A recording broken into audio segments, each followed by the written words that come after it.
ఈరోజు శ్రీకాకుళం, విజయనగరం, పార్వతీమన్యం జిల్లాల్లో గత కొద్ది రోజులుగా సీజ్ చేయబడినటువంటి ఈ గాంజాని డిస్ట్రక్ట్ చేయడం కార్యక్రమం ఈరోజు ఇక్కడ పెట్టడం జరిగింది.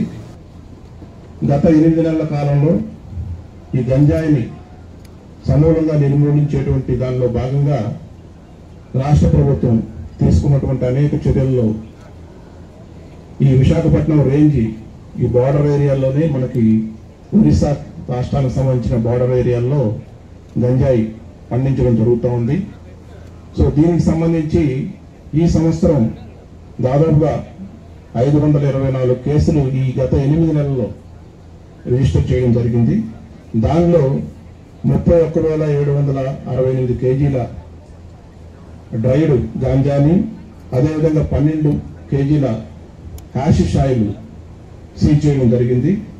దాంతోపాటు 372 వెహికల్స్ కూడా ఈ 8 నెలల కాలంలో సీజ్ చేశాము. దానిలో దాదాపు 2,050 మంది అక్యూజ్డ్ దీంట్లో అరెస్ట్ చేయడం జరిగింది. ఇప్పటి వరకు కండక్ట్ చేయడం జరిగింది. దానిలో 5 లక్షల పైచలకు విద్యార్థులు, యువత కూడా యాక్టివ్గా పార్టిసిపేట్ చేయడం, ఈ గంజాయికి సంబంధించినటువంటి సమాచారం ఇవ్వడం కోసం ప్రతి స్కూలు, కాలేజీల్లో డ్రాప్ బాక్సెస్ కూడా ఏర్పాటు చేయడం జరిగింది. దానిలో ఇప్పటికీ సమాచారం అంత ఎక్కువగా రానప్పటికీ కూడా ఎక్కడైతే మనకు సమాచారం ఇస్తున్నారో దాని మీద ఎప్పటికప్పుడు యాక్షన్ తీసుకుంటున్నాం.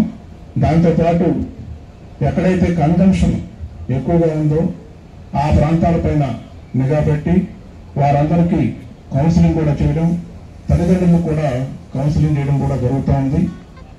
ఇదే పద్ధతిలో కనుక రిపీటెడ్గా ఇన్వాల్వ్ అయ్యి కన్వెన్షన్లో పట్టుబడితే వారి మీద చట్ట ప్రకారం క్రిమినల్ చర్యలు కూడా తీసుకోవడం జరుగుతుంది.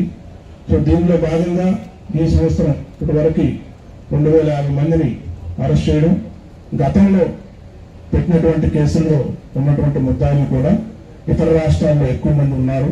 సో వారిని కూడా సకాలంలో అరెస్ట్ చేసి ఆ కేసెస్ అన్ని కూడా తొందరగా ట్రయల్ జరిగేటట్టు చూడడం వల్ల మనకి గత సంవత్సర కాలంలో ఇప్పటికి 45 కేసుల్లో మన కన్విక్షన్ రావడం జరిగింది.